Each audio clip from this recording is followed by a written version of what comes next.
चले, Dev C plus plus इस तरीके से सिंपल सर्च करेंगे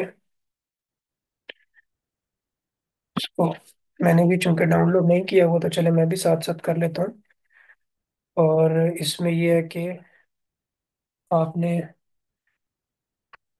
बेसिक्स जो है ना सी प्लस प्लस की, वो इंशाल्लाह ताला आप इस क्लास में, उम्मीद है मुझे कि इन 4 to 5 वीक्स के अंदर आपको प्रोग्रामिंग की वो जो एक एक्चुअल नॉलेज होती है ना वो आपको आ जाएगी, जिसमें वेरिएबल्स क्या होते हैं, कैसे बनाते हैं, क्या रूल्स हैं उनके, रिजर्व वर्ड्स को हम इस्तेमाल नहीं कर सकते। अभी तक आप जितनी बुकिश चीज़ों के बारे में पढ़ रहे थे ना वो इंशाल्लाह ताला प्रैक्टिकली आप इसमें देख लेंगे इन क्लासेस में। तो डेफ सी प्लस प्लस आप सर्च करें, ये वाली हम डाउनलोड करते हैं, ब्लू वाली, जो ब्लड शेड के नाम से जो है। मे भी इधर इंटरनेट का कोई इशू है, शायद इसलिए टाइम ले रहा है।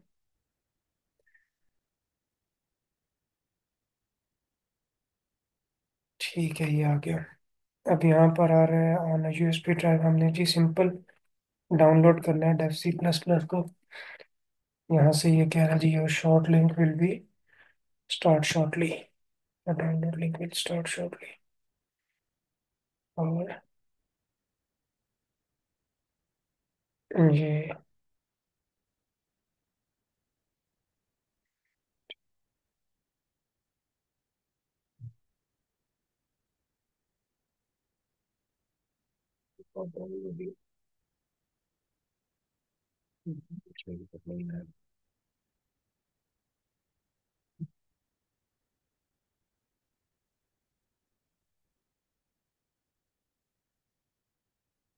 चाहिए आगे डाउनलोड। ये क्या फिर करी चला गया।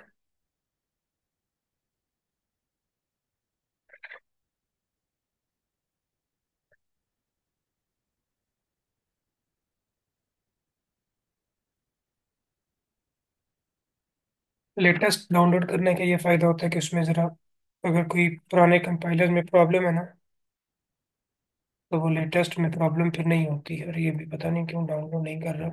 रोम से चेक किया जाए इसको।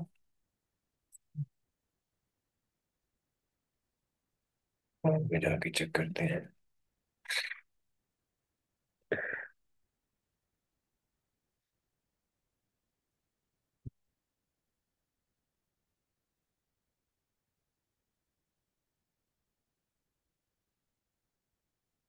मैं कि कहीं ना कहीं पे मेरे पास क्या हो गई है।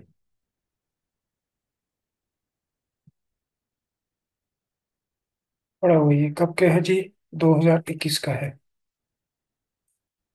इसमें भी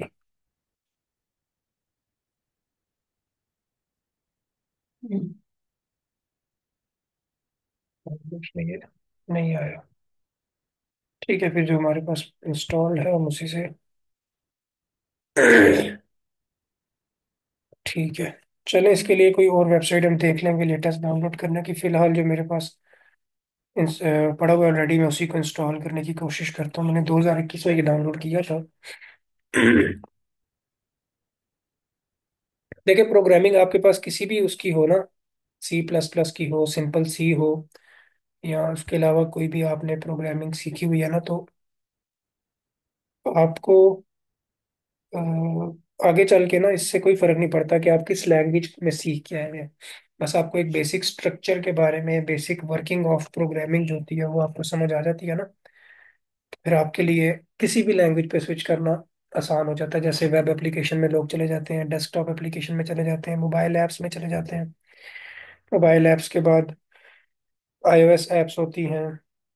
इस तरह से काफ़ी सारे डिफरेंट ऑप्शंस होते हैं। जैसे मैं भी विजुअल बेसिक्स पे भी कर सकते हैं शायद। मैंने कभी इस पे की नहीं है, इंस्टॉल है विजुअल बेसिक तो, लेकिन उस पर मैंने कभी की नहीं है। हो जाती होगी, इसके लिए शायद कोई प्लगइन करना पड़ता हो, क्योंकि मैंने की हुई है फ्लटर के लिए, रिएक्ट रिएक्ट के लिए किया हुआ था मैंने। ये आ गया जी, इंस्टॉल हो गया जी। इसको करते हैं रन, फिनिश करके। अच्छा, आवाज़ अगर मेरी कोई प्रॉब्लम करेगी तो मुझे साथ साथ बता दीजिएगा।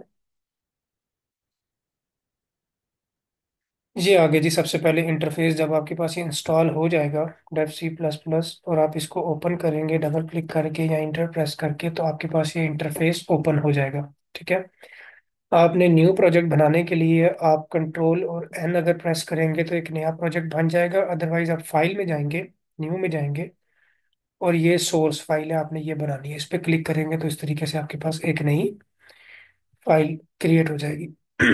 अब आपने क्या करना है कि किसी भी वजह से आपका डाटा लॉस ना हो जाए, आपने सबसे पहले इसको करना है सेव। आप कंट्रोल एस प्रेस करेंगे।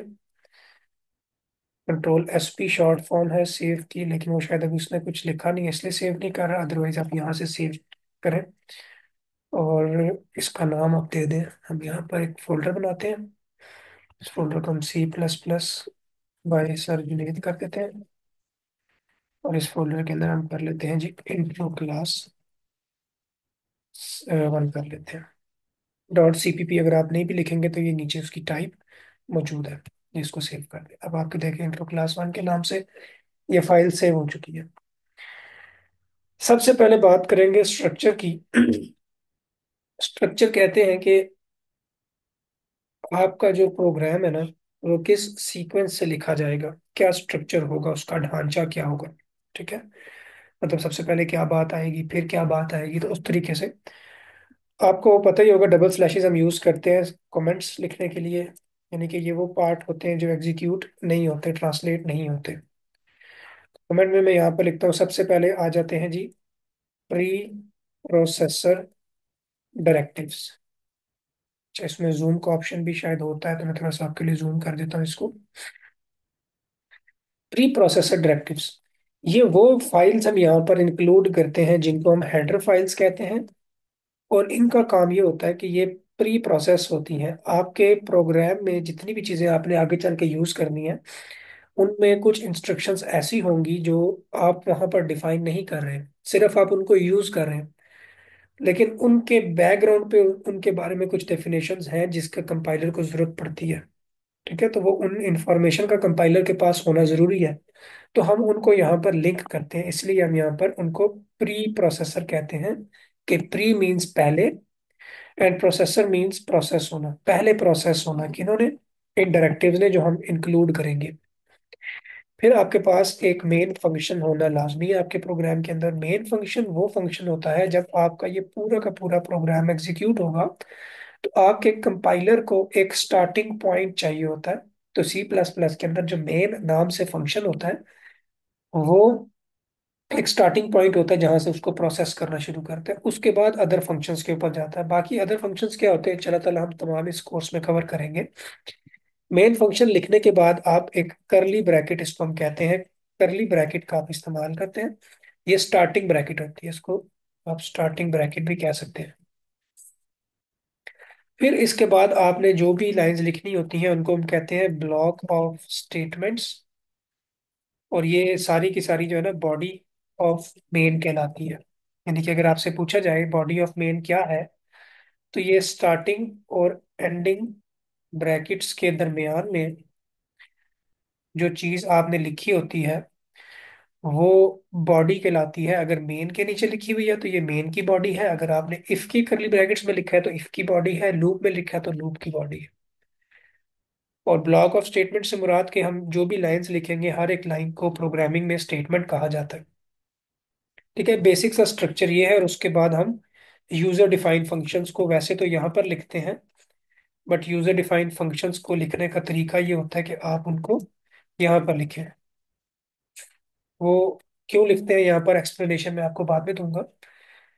यूजर डिफाइंड फंक्शन जो है वो बुक के मुताबिक हम जो लिखते हैं नीचे लिखा जाता है। अदरवाइज हम जब प्रोग्रामिंग करते हैं तो उनको टॉप पे लिखा जाता है। तो ये था बेसिक स्ट्रक्चर। अभी हम चलेंगे इस बेसिक स्ट्रक्चर को ही फॉलो करते हुए प्रोग्राम लिखेंगे।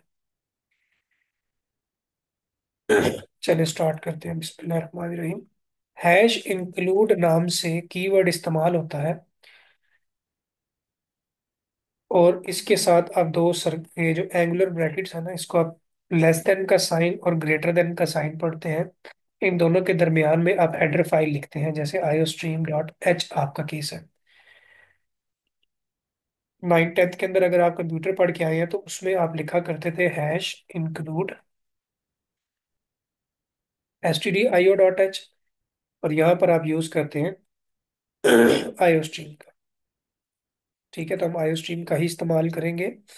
और उसके बाद मैंने आपसे कहा कि आपने एक मेन फंक्शन लिखना होता है। उसको लिखने का तरीका ये है कि आप पहले बताते हैं रिटर्न टाइप, कि वो फंक्शन वापस क्या कर रहा है। प्रोसेस करने के बाद कोई डाटा हमें रिटर्न करेगा। अगर तो वो डाटा रिटर्न कर रहा है तो हम यहाँ पर उस डाटा की टाइप लिखते हैं कि ये हमें कोई नंबर रिटर्न कर रहा है, ये हमें कोई स्ट्रिंग रिटर्न कर रहा है, ये हमें कोई कैरेक्टर रिटर्न कर रहा है, तो हम यहाँ पर उसकी टाइप लिखते हैं। और अगर हमें वो कोई रिटर्न नहीं कर रहा तो हम वॉइड लिखते हैं। और मैंने आपको बताया कि मेन का कीवर्ड होना जरूरी है। ठीक है, थोड़ा सा नोट कीजिएगा कि ये लाइन ग्रीन होगी है, ये लाइन ब्लू होगी है, ये ब्लैक बोल्ड में हो गई है, और ये सिंपल ब्लैक के अंदर है। ये चीजें नोट कीजिएगा आप लोग। और ये ब्रैकेट्स देखें रेड कलर की आ गई है। तो मेन का फंक्शन आपके किसी भी प्रोग्राम के अंदर लाजमी है। वो मेन का फंक्शन क्या करता है कि एक स्टार्टिंग पॉइंट होता है आपके कंपाइलर का। आपके कंपाइलर को एक स्टार्टिंग पॉइंट चाहिए होता है जहां से उसने अपनी वर्किंग स्टार्ट करनी होती है, तो वो मेन का फंक्शन होता है। फिर सिंपल सा प्रोग्राम हम करते हैं, एक सी आउट की स्टेटमेंट लिखते हैं। और इस सी आउट के अंदर हम सिंपली प्रिंट करवाते हैं कि this is our first class of C++। यहाँ पर आता है सेमीकॉलन। अब सेमीकॉलन कहते हैं स्टेटमेंट टर्मिनेटर को। आपने जो ये लाइन लिखी, इस लाइन को कहते हैं स्टेटमेंट, और इस सेमीकॉलन को कहा जाता है स्टेटमेंट टर्मिनेटर। यानी कि आप जो भी एक इंस्ट्रक्शन पास करते हैं उस इंस्ट्रक्शन का एंड सेमीकॉलन के ऊपर होता है। आपने एक चीज नोट की होगी कि मैंने वॉइड मेन के बाद जो ब्रैकेट स्टार्ट किया ना, मैंने इसके आगे सेमीकॉलन नहीं लगाया। उसकी रीजन ये है कि सेमीकॉलन और ब्रैकेट्स में से कोई एक चीज इस्तेमाल होती है। अब देखें, वॉइड मेन को मैंने जो ये एक स्टेटमेंट लिखी थी ना, मैं इसको अभी डिफाइन कर रहा हूँ इस ब्रैकेट्स के अंदर, यानी कि बॉडी ऑफ मेन। तो जहां पर किसी लाइन के साथ उसकी बॉडी आ जाती है, फिर हम यहाँ पर सेमीकोलन नहीं लगाते। ठीक है। और अगर किसी लाइन के बाद उसकी बॉडी नहीं होती तो उसके एंड पे सेमीकोलन लगता है। इस पॉइंट को अपने पास किसी जगह पर लिख लें कि जब भी आप इन दो ब्रैकेट्स का इस्तेमाल करेंगे और आगे उसकी बॉडी स्टार्ट करेंगे तो फिर आपने यहाँ पर सेमीकोलन नहीं लगाना। ठीक है, और अदरवाइज आपने क्या करना है, सेमीकोलन इस्तेमाल करना है हर लाइन के एंड पे। अब ये हो गया बेसिक स्ट्रक्चर। अब इसको रन करने की कोशिश करते हैं। रन करने का तरीका ये है कि आपके पास ये ऑप्शन होता है कंपाइल का। F9 से कंपाइल हो रहा है, F10 से ये रन होगा, F11 से कंपाइल एंड रन होगा। अब इनका फर्क देख लेते हैं। कंपाइल का मतलब होता है कि सिर्फ ये ट्रांसलेट करेगा कंपाइलर के लिए, उसको रन नहीं करेगा। ठीक है, कंपाइल आप पढ़ चुके हैं। कंपाइलर होता है एज अ होल प्रोग्राम को कन्वर्ट करता है, इंटरप्रेटर लाइन बाय लाइन करता है। रन का काम ये होता है कि जो लास्ट कंपाइल हो चुका है उसको सिर्फ रन करेगा। जैसे आपने इस वक्त प्रोग्राम को कंपाइल किया लेट सपोज, और आपने इसको रन किया, ये रन करेगा। फिर आप कहते हैं हमारी ये फर्स्ट क्लास की बजाय सेकंड क्लास है। अब आप डायरेक्ट अगर रन करेंगे तो ये सेकंड को रन नहीं करेगा, क्योंकि ये सिर्फ रन हो रहा है। और लास्ट कंपाइल आपके पास फर्स्ट क्लास का था तो वो सिर्फ फर्स्ट को ही रन करता रहेगा बार बार। ठीक है, और थर्ड होता है कंपाइल एंड रन। हम हर बार कोशिश करते हैं कंपाइल एंड रन का इस्तेमाल करने की। इस पे क्लिक करेंगे तो अभी हमारे पास कुछ एरर्स आएंगे। अब एरर में वो कह रहा है कि iostream.h नो सच फाइल और डायरेक्टरी। इस कंपाइलर की रिक्वायरमेंट के मुताबिक अगर आपने iostream को इस्तेमाल करना है तो आप साथ .h का इस्तेमाल नहीं करेंगे, सिर्फ लिखेंगे iostream। फिर इसको रन करते हैं। अभी देखिएगा यहाँ पर एरर्स बढ़ते जाएंगे, क्योंकि हम जब बुक के ऊपर कॉपी के ऊपर वर्किंग कर रहे होते हैं तो फिर उस टाइम हमारी रिक्वायरमेंट्स और होती है। लेकिन जब हम रियल में वर्किंग की तरफ आते हैं तो उस टाइम रिक्वायरमेंट्स और होती है। कंपाइलर टू कंपाइलर भी वेरी करता है। अब यहाँ पर वो एरर दे रहा है आपको। पहला लाइन तो ये पढ़िए ना, लाइन नंबर 11 नजर आ रही है ना आपको। Main must return integer. इस कंपाइलर की रिक्वायरमेंट ये है कि जो ये मेन फंक्शन है, इस मेन फंक्शन की जो रिटर्न टाइप है वो वाइड नहीं होनी चाहिए बल्कि इंटीजर होनी चाहिए। उसने कोई ना कोई नंबर रिटर्न करना है, ये कंपाइलर की रिक्वायरमेंट है। तो कंपाइलर की रिक्वायरमेंट के मुताबिक हम इस जगह पर लिखेंगे INT, क्योंकि ये कंपाइलर की रिक्वायरमेंट है वॉइड की जगह पर। और जब हम इंटीजर यहाँ पर लिख देते हैं तो फिर इस इस फंक्शन की जो ये स्टार्टिंग ब्रैकेट है और ये क्लोजिंग ब्रैकेट है नीचे, इस क्लोजिंग ब्रैकेट से बिल्कुल पहले आपने एक लाइन लिखनी होती है रिटर्न की। और रिटर्न में कोई ना कोई नंबर आपका यहाँ पर पास हो रहा होगा, तो ये प्रॉब्लम खत्म होगा। अदरवाइज अगर मैं यहाँ से इस लाइन को नहीं लिखता हूँ और फिर इसको रन करता हूँ, तो देखिए वो कह रहा है कि इन फंक्शन इंटीजर मेन। अच्छा, अभी तक वो उस लाइन पे पहुंचा ही नहीं है। मैं उसका आपको बाद में बताता हूँ। ये अगर हम नहीं लिखेंगे तो एरर आएगा। बाद में मैं इसको हटा कर आपको बताता हूँ कि एरर आएगा। अभी यहाँ पर वो कह रहे हैं कि cout was not declared in this scope. अब सी आउट जो है ना, उसको सिंगल अगर इस्तेमाल किया जाए, तो उसको इस्तेमाल करने का तरीका ये होता है कि आप स्टैंडर्ड आउटपुट की बात करते हैं तो आपको पीछे एस टी डी और डबल कॉलन लगाने पड़ते हैं। इसको कहते हैं कॉलन, और 2 बार इसको यूज करना पड़ता है। अब अगर आप इसको कंपाइल एंड रन करेंगे, तो देखिए आपका प्रोग्राम ठीक एग्जीक्यूट हो गया। और यहाँ पर लिखा आ गया this is our first class. हमने कंपाइलर की तमाम रिक्वायरमेंट्स को पूरा किया, हमारे प्रोग्राम रन हो गया और आउटपुट आ गई this is our first class of C++। अब यहाँ पर रिटर्न जीरो अगर हम नहीं करते और यहाँ पर हमने इंटीजर लिखा हुआ है, फिर भी देख लीजिएगा कि आपके पास एक प्रॉब्लम आएगा। जिसने आई गेस पुराने वाले को रन कर लिया है, शायद उसने उसके रिटर्न को खुद ब खुद पिक कर लिया है। अदरवाइज ये है कि यहाँ पर इसका कोई ना कोई रिटर्न होना चाहिए। Must return int. ठीक है, जब भी हम इंटीजर लिखते हैं तो हमें लास्ट पे रिटर्न करना पड़ता है। कंपाइलर की यहाँ पर रिक्वायरमेंट नहीं है। यूजर डिफाइंड फंक्शन जब हम पढ़ेंगे ना इंशाल्लाह ताला, तब आपको ये चीज़ क्लियर हो जाएगी कि यहाँ पर अगर हमने कुछ रिटर्न नहीं किया होगा तो ये प्रॉब्लम आएगी। अभी हम इसको इसी तरीके से लेकर चलते हैं। ठीक है, अगर हम इसकी जगह पर करेक्टर इनपुट करके देखें, फिर शायद ये हमें बताए कि नहीं आप कुछ गलत कर रहे हैं। नहीं, इसको फिलहाल इससे कोई लेना देना नहीं है। ठीक है, हम इसको फिलहाल ऐसे ही लेके चलते हैं। अभी आप ये देखिएगा कि ये इंटीजर बोल्ड हो चुका है, रिटर्न बोल्ड हो चुका है, ये पर्पल कलर में है, ये ब्लू कलर में है, ये ब्लैक में है, ये रेड में है, ये ग्रीन में है, ये स्काई ब्लू में है।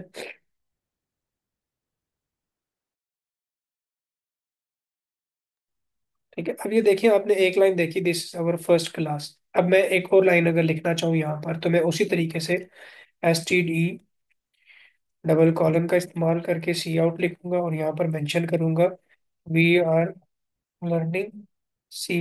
ठीक है, 2 लाइनें होगी। अब मैं जितनी बार भी, अब देखिए सेमी कॉलन नहीं लगाया तो उसने मुझे एरर दे दिया कि in main function expected semicolon before return. यानी कि लाइन नंबर, कॉलम नंबर 2 है, लाइन नंबर 14 है। लाइन नंबर 14 में वो कह रहा है इस रिटर्न स्टेटमेंट से पहले आपने सेमी कॉलन का इस्तेमाल करना था, नहीं किया। अब मैं जितनी बार भी सी आउट की स्टेटमेंट को इस्तेमाल करूंगा, तो मुझे सी आउट की स्टेटमेंट के लिए हर बार क्या करना पड़ेगा, एस टी डी लिखना पड़ेगा, और एस टी डी के साथ 2 कॉलम मुझे लगाने पड़ेंगे। ठीक है, तो उसके लिए हम क्या करते हैं, अब इस लाइन को थोड़ा सा समझ लीजिएगा कि इस स्टैंडर्ड को,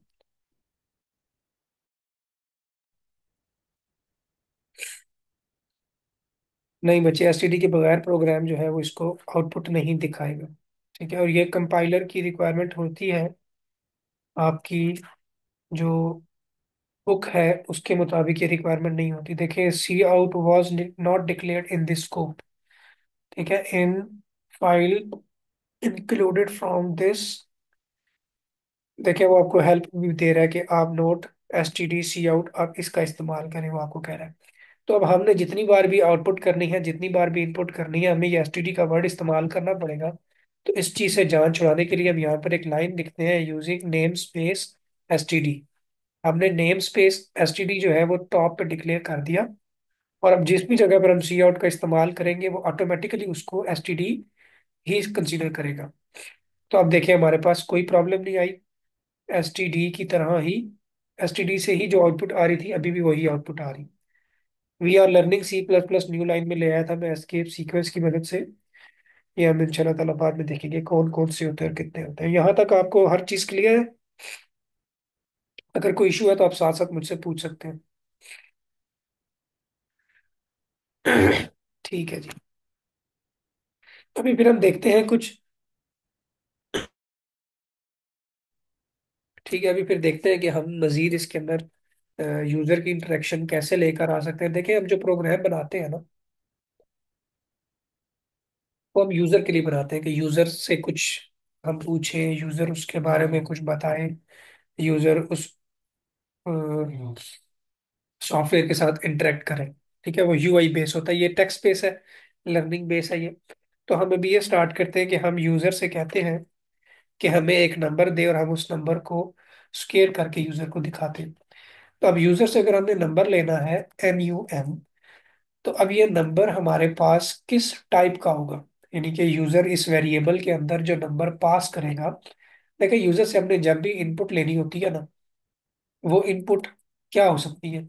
वो कोई नंबर हो सकता है इस तरीके से, वो कोई डेसिमल हो सकता है इस तरीके से, या फिर वो कोई करेक्टर हो सकता है जैसे प्लस, माइनस, मल्टीप्लाई, डिवाइड। या फिर हम यूजर से यूजर का नेम ले सकते हैं, जैसे इस केस में मेरा नाम, मैं अपना नाम यहाँ पर लिख लेता हूँ। तो ये डाटा है हमारे पास जो हम यूजर से मोस्टली इनपुट के तौर पर करवाते हैं। ठीक है। तो और यूजिंग नेम स्पेसिफिटी सेम होते हैं।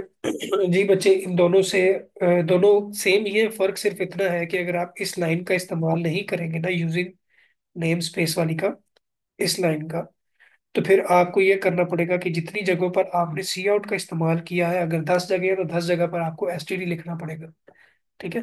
तो वो उन चीज़ों से हम बचने के लिए क्या करते हैं कि टॉप पर using name space STD extended line लिख लेते हैं। तो ये फिर हमारे पूरे प्रोग्राम के अंदर STD का काम करती है।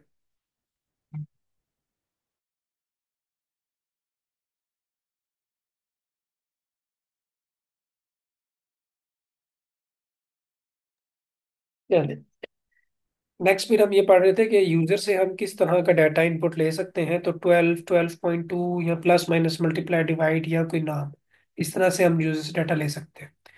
तो अगर आपने यूजर से डाटा लेना है, जैसे अभी हम नंबर की बात कर रहे हैं, तो हमने एक वेरिएबल बनाया नाम के नाम से, और हमने इसमें यूजर से वैल्यू इनपुट लेनी है। तो अब हमें चाहिए इंटीजर टाइप की। ठीक है, अगर हम बात करें ना plus minus multiply, plus minus के साथ जो वैल्यूज होती हैं, जैसे जीरो से लेकर इनफाइनाइट नंबर्स तक, इन सबको हम कहते हैं इंटीजर। मैथमेटिक्स में आप पढ़ते हैं कि 0, 1, 2, 3 प्लस माइनस के साथ इन वैल्यूज को हम कहते हैं इंटीजर्स। और इंटीजर्स को लेने के लिए हम डाटा टाइप का इस्तेमाल करते हैं इंटीजर का, INT। और यूजर से हमने जो वैल्यू लेनी है उसको स्टोर कहाँ पर करवाना है, उसके लिए हम वेरिएबल बनाते हैं।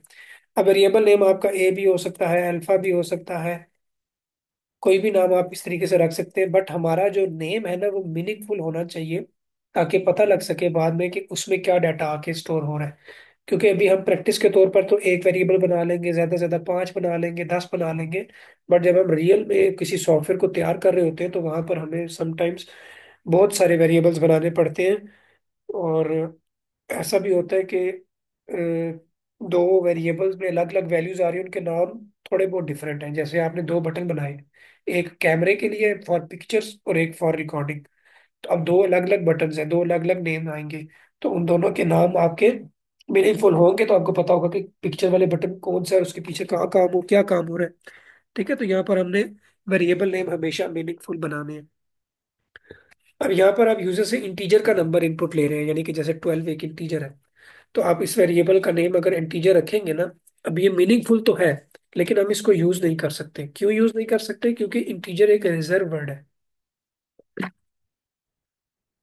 अगर मैं इस इंटीजर इंटीजर को लिख कर सेमीकोलन लगाऊं, और सेमीकोलन लगाने के बाद मैं इसको कंपाइल एंड रन करूं, तो ये मुझे प्रॉब्लम दे देगा। प्रॉब्लम में वो कह रहा है कि multiple types and one declaration, declaration does not declare anything permissive. अब ये वो कुछ बताना चाह रहा है हमें कि आपको ये अलाउ नहीं है जो आप इस्तेमाल कर रहे हैं। ठीक है। तो हम रिजर्व वर्ड का इस्तेमाल नहीं कर सकते। अभी हम यहाँ पर देखते हैं कि अगर हम इंटीजर को ही इस्तेमाल करें, लेकिन हम कैपिटल आई के साथ कर लें, तो फिर हमारे प्रोग्राम के अंदर कोई प्रॉब्लम नहीं आती। इससे हमें ये भी पता लगा कि हमारे प्रोग्राम जो है वो केस सेंसिटिव होते हैं, यानी कि हम जो वेरिएबल की स्पेलिंग लिखते हैं वो ही काउंट होते हैं। अब देखें, यहाँ पर आई स्मॉल था और यहाँ पर आई कैपिटल था, ये दोनों वर्ड्स सेम है। सिर्फ फर्क इतना है कि एक अपर केस के साथ है, एक लोअर केस के साथ है। तो आपने इस चीज का ख्याल अपने प्रोग्राम में भी रखना है। अभी हम उसको भी टेस्ट कर लेते हैं। अब हम कहते हैं जी नम हमने यूजर से लेना है। अब देखें, अगर मैं नम लिया और मैंने डायरेक्ट सी इन कर दिया, यूजर से इनपुट लेने के लिए कमांड सी इन की इस्तेमाल होती है, और हमने इसको नाम लिख दिया यहाँ पर। मैं जब इसको रन करूंगा ना, अब देखें इस ब्लैक स्क्रीन के ऊपर आकर ये प्रोग्राम रुका रहेगा। अब मुझे बताएं, मैं एक यूजर हूँ अननोन, मुझे नहीं पता मैंने यहाँ पर क्या एंटर करना है, मैं अपना नाम एंटर करता रहूंगा। जैसे लेट सपोज मैंने अपना नाम एंटर किया, तो देखें एंटर मुझे यहाँ पर क्या करना था, नंबर। हम अगर इस नंबर को आगे चल के, जैसे हम इसको सी आउट करवाते हैं, या हमने इसका लेना है स्केयर लेना है, integer S Q is equal to num asterisk num, जैसे हम कर देते हैं, और फिर हम इसको सी आउट कर देते हैं एस क्यू को। अब मैं अगर यहाँ पर, मुझे कुछ नजर नहीं आ रहा, मैं अपना नाम एंटर करता हूँ, तो वो देखें जीरो। आपको दिस से पहले जीरो नजर आ रहा होगा। तो उसने क्या किया कि मैं यूजर को जब कुछ बताया ही नहीं, तो यूजर ने अपनी मर्जी से कोई भी इनपुट दे दी, और उस इनपुट की बेस के ऊपर जो आपकी आउटपुट थी वो गलत आ गई। ठीक है, देखें जीरो आ गई जुनेद लिखने से। तो आपने जब भी यूजर से कोई वैल्यू एज एन इनपुट लेनी होती है, तो एक ये बात अपने जहन में रख लें, इसको किसी जगह पर नोट कर लें, कि इस लाइन से पहले आपने यूजर को एक प्रॉम्प्ट दिखानी होती है। उस प्रॉम्प्ट से आपने यूजर से पूछना होता है कि आप ये एंटर करें, वो एंटर करें, जो डाटा आपको चाहिए वो आपने उसको कहना है। तो इसलिए सी इन की स्टेटमेंट से पहले हमें सी आउट की स्टेटमेंट जरूरी होती है। जैसे यहाँ पर मैं लिखता हूँ इंटर अ नंबर, और यहाँ पर मैं थोड़ी सी स्पेस देता हूँ। अच्छा, इसको भी हटा कर पहले मैं आपको समझाता हूँ कि हम बाजू का पेपर अटेम्प्ट करते हैं ना, तो सी आउट लिखा, इंटर अ नंबर लिखा, दो कॉलन लगा दिए और समीकरण लगा दिया, फिर हम इसको एग्जीक्यूट करते हैं ना जब, तब आउटपुट देखिएगा, इंटर नंबर लिखा आ रहा, मैंने यहाँ पर 12 लिख दिया। देखें नंबर और 12 दोनों आपस में किस तरह जुड़े हुए हैं। आउटपुट ठीक आएगी। इस 12 को मैं यहाँ से एंटर करता हूँ, तो नहीं एंटर हो रहा। ओके, हो गया था शायद, थोड़ा टाइम लिया उसने। मैं यहाँ पर 12 एंटर करता हूँ, तो उसने 144 स्केयर ले लिया, लेकिन आउटपुट जो है वो इतनी अच्छी नहीं आ रही। अब यहाँ पर अगर मैं थोड़ी सी चेंजेस करूँ, दो नुक्ते लगाकर मैं यहाँ पर थोड़ी सी जगह छोड़ दूँ, तो अब देखिएगा आप कि आउटपुट में इंटर नंबर तो नुकते आए, और देखें कितना प्यारा भी यहाँ पर हमने 12 इनपुट कर दिया। ठीक है, तो इंटर नंबर 12 उसने 144 उसका स्केल कर दिया हमें। अभी हम इसकी तरफ नहीं जाते कि ये क्या वर्किंग हुई है, अभी हम सिर्फ देख रहे हैं बेसिक चीज़ों को। तो इस तरीके से आपने यूज़र को लाजमी प्रॉम्प्ट करवानी है जब यूज़र से आपने कोई चीज़ एंटर करवानी है। और आप जो भी प्रोग्राम कर रहे हैं, तो आप कोशिश करें कि एक स्टार्टिंग लाइन लिखें। जैसे हम स्केयर ऑफ अ नंबर हम लिख रहे हैं ना, तो इधर स्लैश टी का इस्तेमाल करें 3-4 बार, और यहाँ पर आप लिखते हैं स्केयर ऑफ अ नंबर।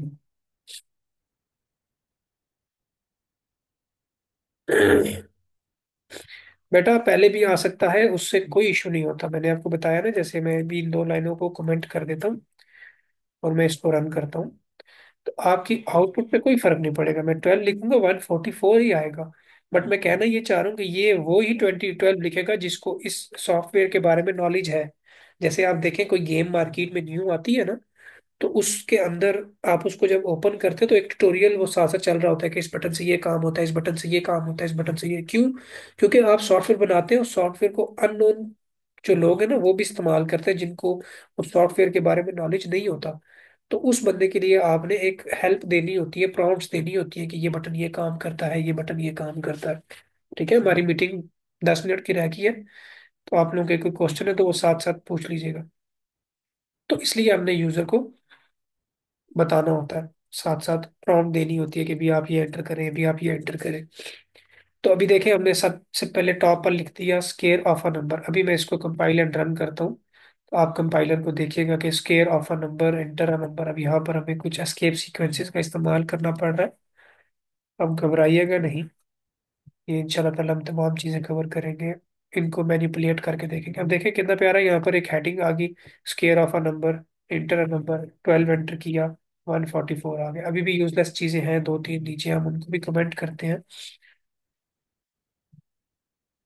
ये मैंने कंपाइल एंड रन किया, स्केयर ऑफ अ नंबर आ गया, 12 मैंने एंटर किया, अभी सिंपल लिखा रहा है 144। अब थोड़ा सा इसको भी चेंज करते हैं कि यूजर को हम बताएं कि 144 क्या है। अभी हम क्या करेंगे, सी आउट में हम लिखेंगे यहाँ पर स्केयर ऑफ, या simple square is equals to S Q. तो देखें जब मैं यहाँ पर 12 एंटर करता हूँ तो 144 आ गया। Enter number 12 square is equals to 144। अभी हम इसको थोड़ा सा चेंज करते हैं। मल्टीपल एस्केप सीक्वेंसेस हम इसलिए इस्तेमाल करें ताकि हमारा डाटा जरा खूबसूरत नजर आए। आप यहाँ पर अगर देखें ना, इस स्केयर ऑफ अ नंबर के पीछे, तो यहाँ पर काफी सारी जगह छोड़ने के लिए अगर मैं सिंगल टी का इस्तेमाल करता तो कम जगह आती, लेकिन मैंने 4 टाइम्स टी का इस्तेमाल किया तो थोड़ी खुली जगह आई है। अगर आप कम इस्तेमाल करते हैं और आपको उतना ज्यादा प्यारा लगता है तो आप कम इस्तेमाल कर लें। ठीक है, यहाँ पर आ जाएगा। और मैंने यहाँ पर 3 दफा न्यू लाइन छोड़ी है ताकि थोड़ा सा नीचे आके खूबसूरती के साथ नजर आए। बाकी इट्स अप टू यू, आप जैसे भी करना चाहें। आपने बस अपनी आउटपुट को खूबसूरत बनाना है ताकि यूजर जो है वो उसको पसंद करे। आपका सॉफ्टवेयर यूजर को जितना अच्छा लगेगा, आपका सॉफ्टवेयर उतना चलेगा मार्केट में।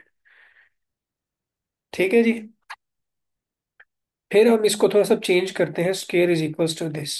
आपको ये चीजें पता होनी चाहिए कि सी आउट में कौन सा साइन इस्तेमाल होता है, सी इन में कौन सा साइन इस्तेमाल होता है। देखिए जब मैं सी आउट कर रहा हूँ तो सी आउट की तरफ एरो का साइन है, और जब मैं सी इन कर रहा हूँ तो वेरिएबल की तरफ साइन है। तो आप बस ये याद रख लें कि जब हम सी इन करते हैं तो जिस वेरिएबल में हम डाटा इन कर रहे होते हैं उसकी तरफ साइन होता है, और दूसरा वाला ऑपोजिट होता है। सिंपल है ये, इतनी कोई मुश्किल चीज भी नहीं है अगर आप इसके बगैर भी याद करना चाहें। और स्केल लेने का तरीका ये होता है कि उसी नंबर को उसी नंबर के साथ अगर मल्टीप्लाई किया जाए, जी जी आ सकते हैं, स्टार्टिंग और एंडिंग में सेम भी आ सकते हैं। बट आपने ये देखना ना कि एस्केप सीक्वेंसेस की वर्किंग क्या है।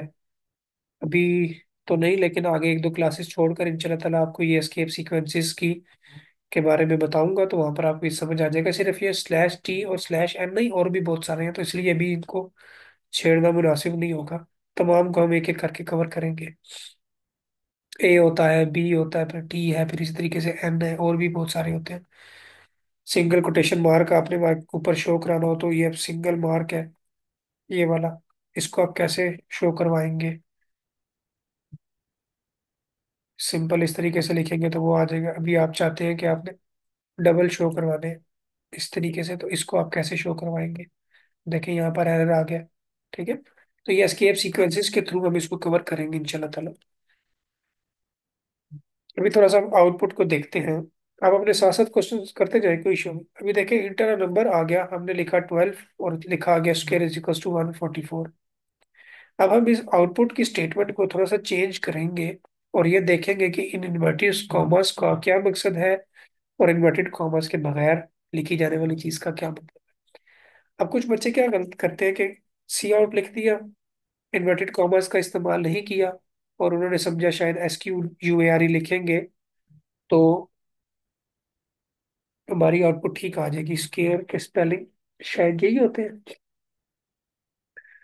तो अब जब वो प्रोग्राम लिखते हैं ना, तो देखें इस प्रोग्राम में इशू क्या है कि वो समझता है कि स्केयर जो है ना, आपने इन्वर्टेड कॉमास के अंदर नहीं लिखा तो ये कोई वेरिएबल नेम है। तो जब वो इसको वेरिएबल नेम समझता है तो ये आपको ऊपर कहीं पर नजर नहीं आया।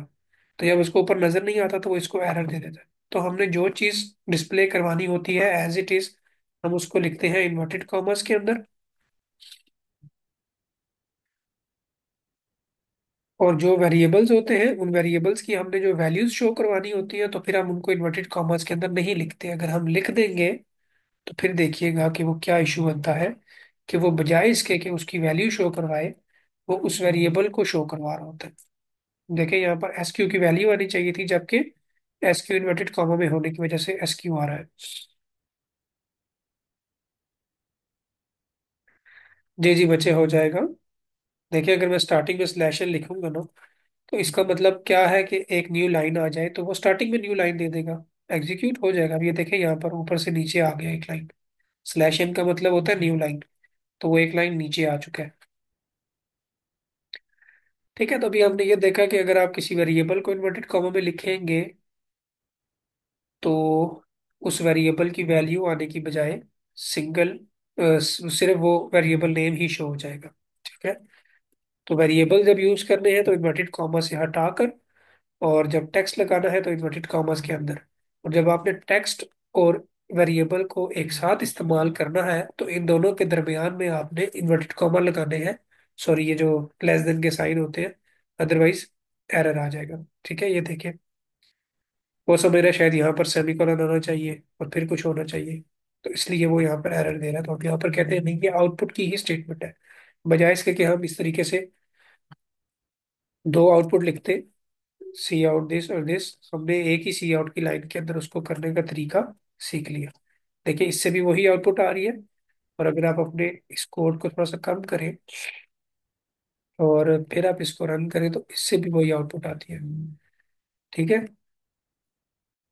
और एक चीज, अभी हमने केस सेंसिटिव के बारे में पढ़ा था कि जो स्पेलिंग आपने अपर केस में यूज किए हैं वही स्पेलिंग आपने लोअर केस में यूज करने हैं। जैसे लेट सपोज एस आपने पेपर में लिखते वक्त आप थोड़ा सा ख्याल नहीं करते, ऐसा आपका कैपिटल हो या स्मॉल हो कोई खास फर्क नजर नहीं आ रहा होता, और आपने यहाँ पर इस तरीके से एस लिखा हुआ है पेपर के अंदर, बोर्ड के पेपर में खास तौर पे।